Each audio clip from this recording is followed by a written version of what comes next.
Hey, what's going on, guys? It's your boy LOZA. We're gonna look at another Dark Magician deck. Big surprise. This one was sent in by Jasper from my local scene.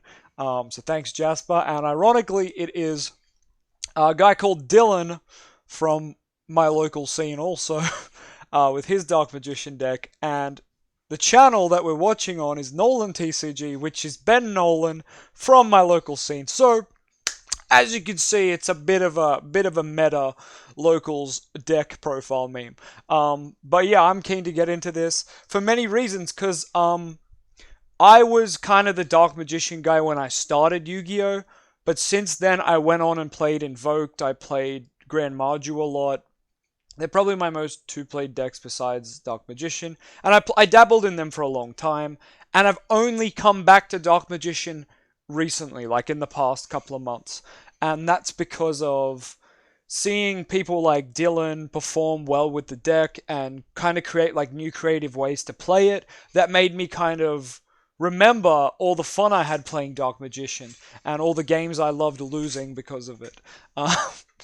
So there's a bit of random lore for you. But yeah, I played Dark Magician when I first played Yu-Gi-Oh! Back in like 2000. I think I started competing in like competitive tournaments and YCSs in 2014, I believe. So it was probably around then. Before then, I played Yu-Gi-Oh! Casually for years when I was a kid, when I was a teenager. And then finally, when I was an adult, I still played casually with friends. But then me and a couple of the others were like, oh, why don't we go to a tournament? And yeah, it all kind of went from there. I was really dumb. I didn't know how chain links worked. I didn't understand how to resolve effects. I just didn't know how shit worked, man. You think you know a card game, and then you go to a tournament, and you try to solemn strike someone fusion summoning with Metal Foes cards, and they're like, you can't. It's an inherit summon, and you're like, what the fuck does that mean? Like, you think they're cheating you? You're like, it's a special summon. They're like, yeah, but it's inherit. And you're like, Yu-Gi-Oh is just a fuck fest of rulings, and complicated shit. But I think that's part of the fun of it as well, how overcomplicated and wacky it can be. But yeah, why don't we get into this video, because I'm just rambling about the history of fucking me playing shit decks. But yeah, so what I wanted to say, before I got carried away there, was this deck is a little close to me because I remember seeing Dylan playing this at locals and thinking, this is the best build of Dark Magician I've seen.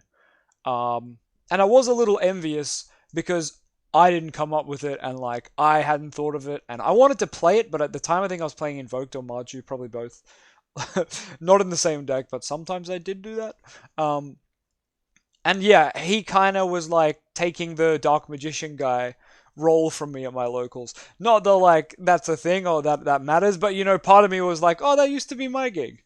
But yeah, it was funny though, because when I versed him, I know what all the cards do, so it's always cute. And then one locals that was really cool, my YCS list where I played the Dogmatika stuff and whatnot. I versed him like first round of locals, and he was playing my exact list from that. Because he was playing cards, and I'm like, yo, it's Dark Magician. But then, like, the more he played, I'm like, yo, it's my exact card list? And then when I figured it out, we were having a good laugh about that. So that was a really cool moment. What's going on, guys? Oh yeah, and if you haven't, go ahead and subscribe to Nolan TCG, because he's a big G. And here's Jasper in the background here, chilling right here on my mouse. I think I may show up too, so that's pretty funny. Today I'm here with Dylan and his Dark Magician. I've already stuffed it up. We're one take though, so we don't do a second take here. It's Dark Magician Egyptian. My YouTube always does this, sorry. I completely forgot the most important part of this deck because it's awesome. But Dylan, tell us about your deck. Right, so with the Dark Magician Egyptian gods, it's mainly just same thing as Dark Magician, it's just special summon to go into Dream Moon. But with the Magician God stuff, it actually allowed you to go plus more from Dark Magic, from Magician Circle and Soul 7. Stack that deck. Yeah, but stack it, yeah. Take us through a deck profile. Right, so starting off the list, we got 3 copies of Dark Magician. What the hell? Ban this man, Konami. 3 Dark Magician. Fuck him up. We should semi-limit Dark Magician so no one plays 3. Now, in all seriousness, this deck profile was made start of this year, so Dragoon was out, but look, I wasn't even trying to play Dark Magician in January of this year, so I'm not gonna, like, critique the 3 Dark Magician. Though you do think he would have tried to, just because, you know, the Egyptian gods. What? Spoiler! Spoiler! Sorry, it's the Dark Magician Egyptian god deck, so it's not really a spoiler, but anyway, let's continue. Main man himself. You gotta run it at 3, I reckon, just because, you know, it could He said the cursed word, gotta run it at 3. lure target It's alright, and it's fine. just makes the deck run. And on top of that, we also It's funny how people say it makes the deck run when, like, in reality, it's a blank card. have 1 copy of Dark Magician Girl. You can run Palladium Oracle Mana, but I just feel like, you know, if you get that in hand along with a fusion spell and one other card you can't summon, you can easily just use that to go into the Dark Magicians. Yeah. It's still so expensive. Yes. Wow, people talking about Magician Souls being expensive in January. That's funny. Because I'm pretty sure it's gone up by like $80 since then. I think last time I checked, I think it's sitting like under $200. about like 100 something bucks. I've like spent Yep, past- they're saying it's 100. I'm pretty sure. Look, I'm gonna fact check this right now. I'm pretty sure my Yugioh prices is set to Australian dollars. So mind you, the US one might be more expensive, sorry, or it might be worse. Let's check real quick. Magician Souls. All the other Magician's cards that show up there are so fucking bad. It's like Magician's Defense and shit. Whoa! Australian, the lowest is 177. And that was... When was that? It doesn't tell me, but recently. That's crazy. Magician Souls is crazy expensive. 6 months being like, it has to get cheaper. And it doesn't It has to get cheap. get cheaper. Yeah, nah. Comments that aged bad. I wish it was personally cheaper as well, but, you know, people use it for other decks and it's just that OP. Sending one, can't get ashed, and it gets more. It's funny because everyone thought it was OP and played it in Eldritch and shit, and then everyone just stopped. Everyone was like, "Nope, fuck it, we don't want to play it. It's an expensive extender that needs like a apprentice or a brick." And now it's just shot up to $200 again. Like, even though people stopped playing it in combo decks and whatnot. I don't know why it's still high. I guess just Dark Magician card. Oh, I skipped ahead, but that's fine. Now this allows you to search for your spell and trap cards specifically related to Dark Magician, and it's also just another free body along with the souls. Very good normal summon. It is a very good normal summon, and Not wrong, that's the only it's normal pretty summon good. pretty much in the deck. And now next card, we got 3 copies of Prince Illusion.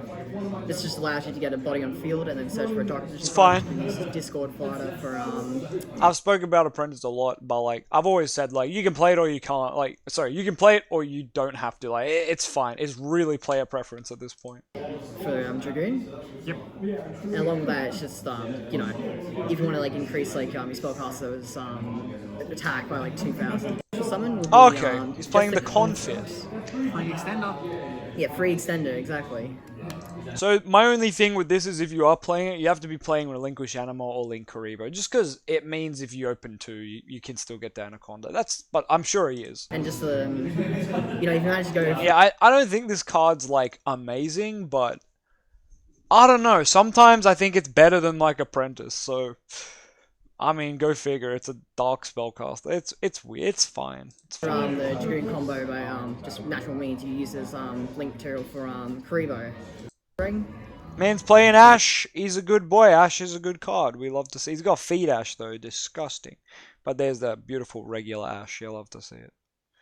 You do love to see it. We're going to skip ahead here. I'll start skipping just a little more just so the video doesn't drag out too long. Ghost Reaper and Winter Cherries. This is hella troll. Now This card is very good in a tier 0 format. I even suggested it when I was trying to look for crossout designator, like ways to play around it.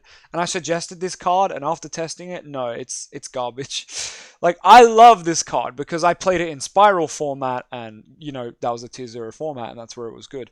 But I will say this as well. This card's very good against your own locals, because you just go, hey, where's that Cyber Dragon player? Fuck off your Infinity. Hey, where's that motherfucking Dragoon.deck Turbo, aka me? Fuck off Dragoon. It's really good at doing that. So look, don't get me wrong, spicy card. I love Ghost Reaper and Winter Cherries. And the fact that it's a dark, like I played it when it was Spiral format, I played it in Grand Marju because I was playing a lore. But like Dark Magician too, like we play a lore sometimes. So yeah, sure, it's an allure target as well. It's also a tuner, so don't forget you could use it for Hulk plays as well. So yeah, I'm not in any way saying don't play this card. I'm just saying this card feels super situational, or like a cheesy locals beat someone tech, you know. Against combo deck, you could like remove Hulk and like make him cry. I don't know. It has potential, but I think you do just have to you just need to know, it's information. This card, you need information on everyone you're gonna verse, or what every meta deck will be, which isn't undoable, but yeah, definitely format dependent. Anyway, I talked about that for way too long. It's always been good, just like some combo decks, just like back. Oh, we're getting to the bricks. We're getting to the bricks. Makes sense. And then for the one-ofs and the main bricks, Obelisk Tormentor and Red Eyes. Yeah, these are the big bricks. So we've got 3 Dark Magician, 1 Dark Magician Girl, and then these 2. So that's 6 bricks, baby. Whoo! I don't know if we can afford to play that much. But you're gonna see, this deck's fucking cool. I like this deck. Black Dragon. The Obelisk is to go with combo card that's in the spells, and when I combo the Egyptian Gods, this is probably the best one, because if you don't manage to get a Dark Magician card, but you do have the combo. Like, as you know, I say you play 2 Circle, you play 2 Eternal Soul, or 1, like, if you're risky enough. But his build, as you know, he's playing an Egyptian God, which means you can tell what he's going to be playing. He's going to be playing a true name, the true name. And for the true name, you do need to be able to predict the top card of your deck. So it does make sense that he's playing 3. But yeah, I still would probably just play 2. In hand, you can either get like hand traps, other combo pieces, and stuff like that. Yep. But if yeah, again for the yeah, baby, 3 Soul Servant, best card in the deck. When it's engraved, you've got the 2 materials, banish it, stack your deck, right? Whoa, I didn't know he was playing 3 true name. I would probably play 2. I don't know. It's such a weird card. It's such a gambly card. Some people have mentioned playing this even without the Egyptian God brick, just because you can obviously use Circle or Soul Servant to stack the deck, and this card kind of helps that. But I have a better card which was found by, I can't remember. Somebody in like the Dark Magician deck review where we like roasted heaps of people's lists. Someone was playing this fucking shit, and I need to try it. If it was you, you're a fucking legend. I want to try this shit. It's probably terrible, but it's fucking hilarious. So Archfiend's Oath is, you just pay 500 LP, declare a card name. If it's the top card on your deck, you get it. Otherwise, send it to the grave. Like, they're both good effects to begin with. Like, stacking your grave or putting a card in your hand's good. Like, to be honest, like in Yu-Gi-Oh, it's not even that bad to pay 500. But the fact that this is a continuous spell, so obviously a true name's a regular spell, so once you use it, like, it's done. This, you could grab a card you stacked off Circle or Eternal Soul, Circle or Soul Servant using Archfiend's Oath, and it could have been Soul Servant stacking Magician Souls, right? And then this adds Magician Souls. Then you summon Magician Souls, send this, and you get a fucking draw. Like, that is kind of fucking hot. I don't know how many I'd play is the problem. Like, it's unsearchable and it's a kind of niche tech. So I might play like, I always start with 3. You start testing at 3 and then you cut it back.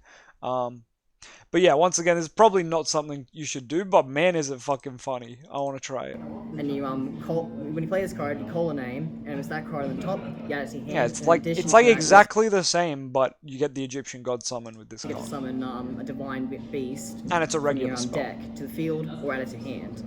So of course, if you stack your deck, you're gonna know what you're gonna have. So it's just a +1 and just a body on the field. So Dylan was always playing Obelisk.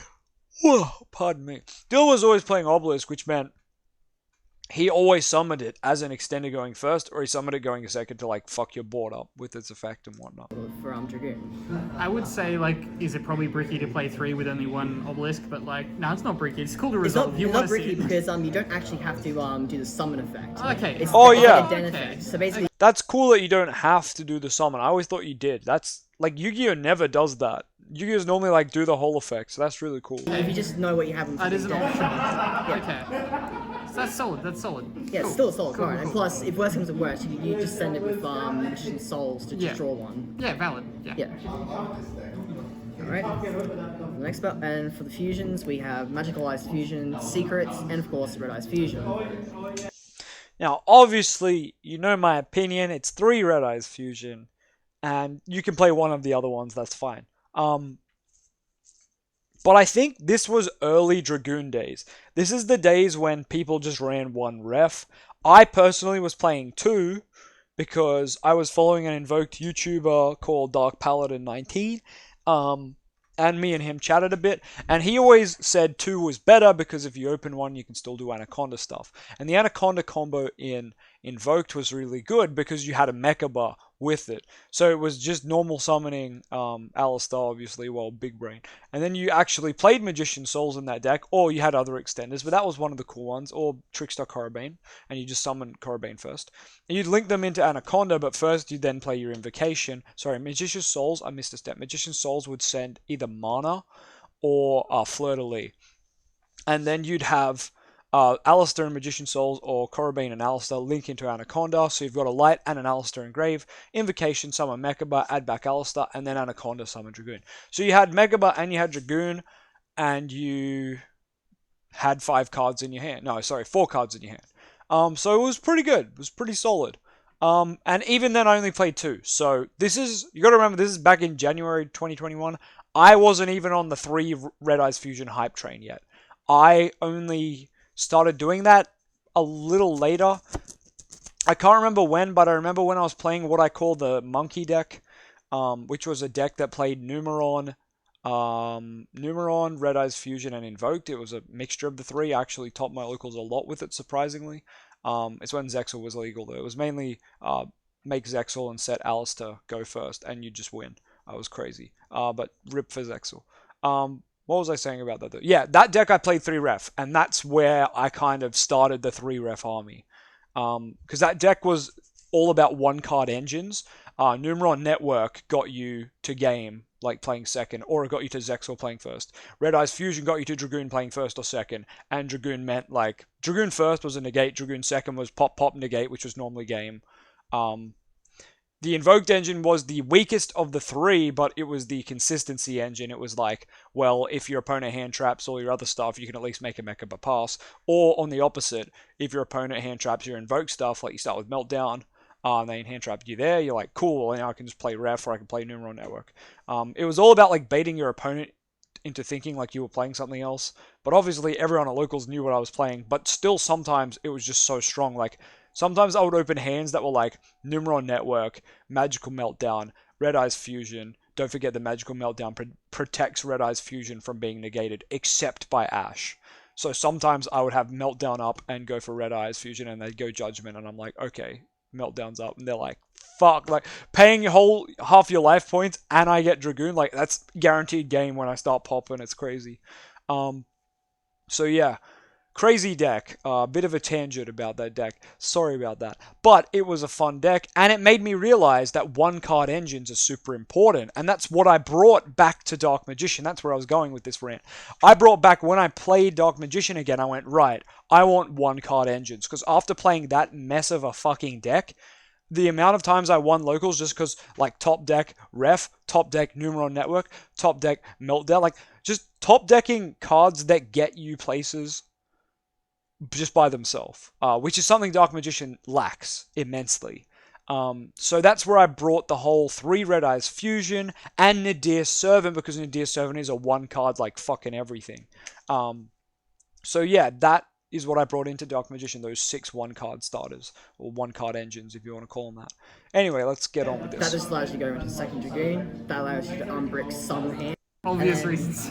Obvious reasons, yeah. And then for the draw cards, we have just triple copies. See, a lot of people justify secrets. I'm not saying this is a bad thing, by the way, but a lot of people, even now, still justify playing secrets by, like, it unbricks your bad hands. And it's like, what?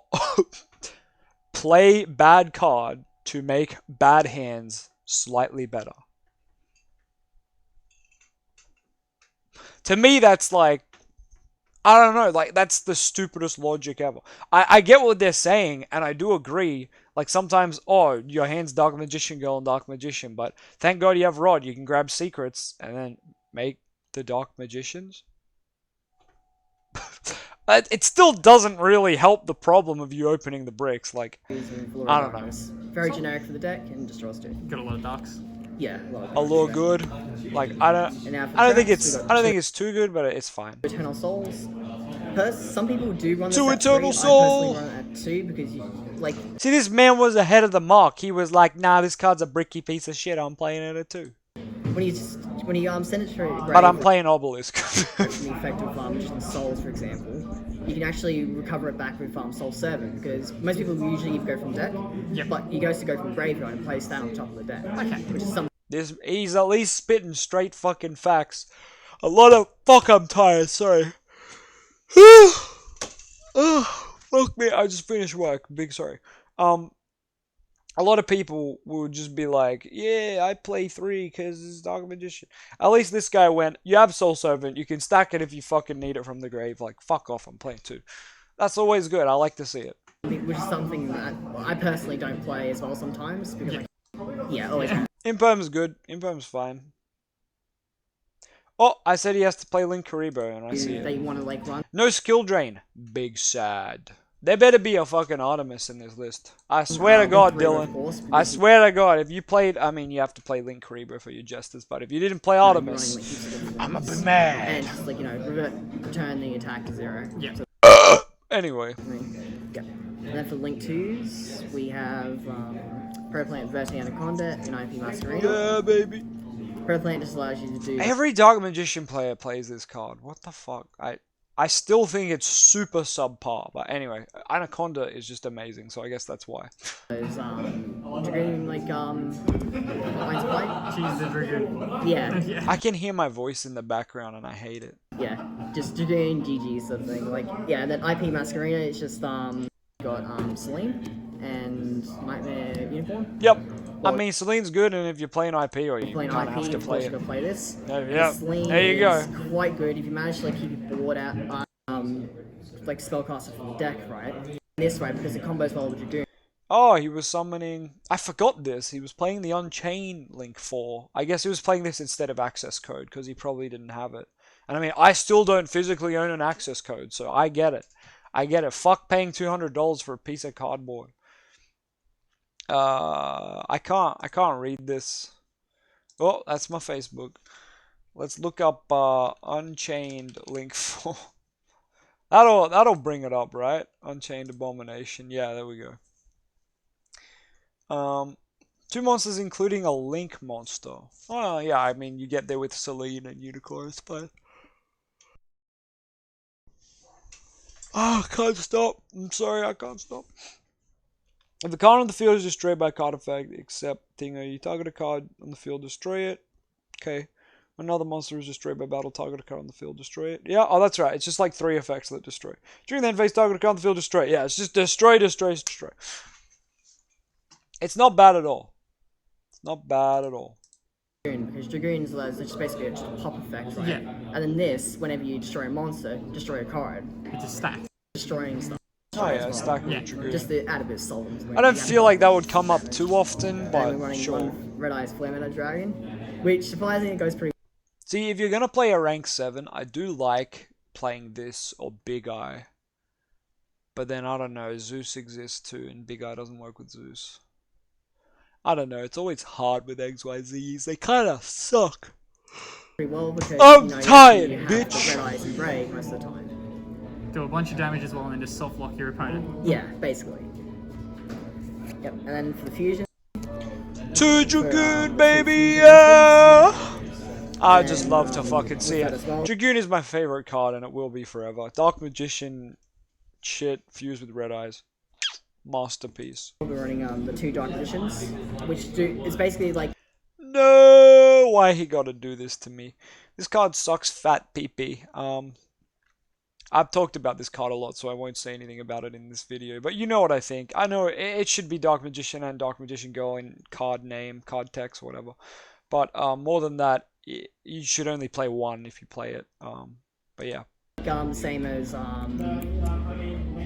the true name, but in the sense of once this is on field, you use Dark Magician. Oh yeah, that's kind of cool. It stacks with true name, but yeah. So top 3, stack it, and then you can just draw 1 and spell a trap. You can merely set it. Yeah. Why is we my had like YouTube we so had bad? like fused off the Dark Magician, like 2 Dark Magicians for example. And now we Uh-oh. also run I think he's playing 2 Dark Magicians and no Artemis, and I'm gonna be fucking mad. We have not had a deck list on this fucking channel with Artemis in it. I'm gonna scream.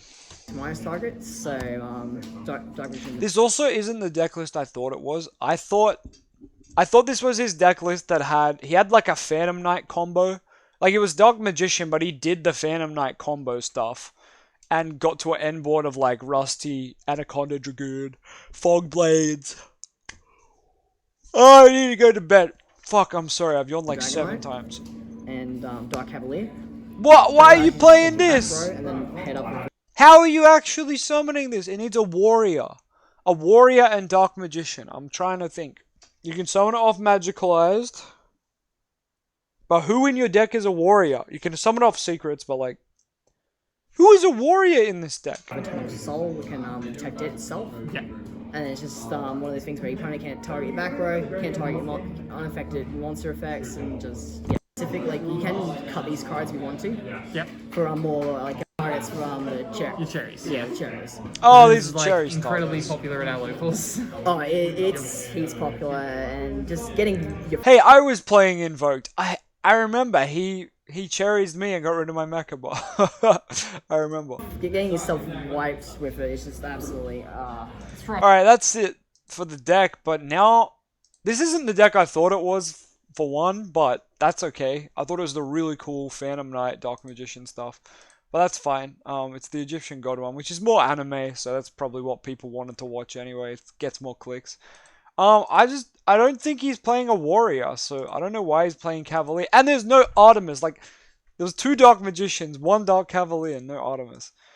That's a zombie. That's a Divine Beast. Like, there's no warrior in this deck, right? Am I crazy? Or is it just a blank card that... Wait, is IP a warrior? No, it's a Cyburst, right? It's a Cyburst. Spellcaster. My quality has dipped, by the way. Big sorry. Fiend. He doesn't have a way to make... Can we get an F in the chat for Artemis? She's just being disrespected by all these fucking gamers. Anyway, thanks for tuning in. If you haven't subscribed to my man on Nolan TCG, please go and do it. It is not his profile for clarity. It is Dylan's profile, a guy from our locals. But anyway, thank you for watching. Thank you for your subscribing if you have. And don't forget to put a fucking F in the chat for Artemis. So yeah, send me more deck lists to review because I'm going to keep doing this. And yeah, I'm going to bed now because I've yawned 7 times. Good night.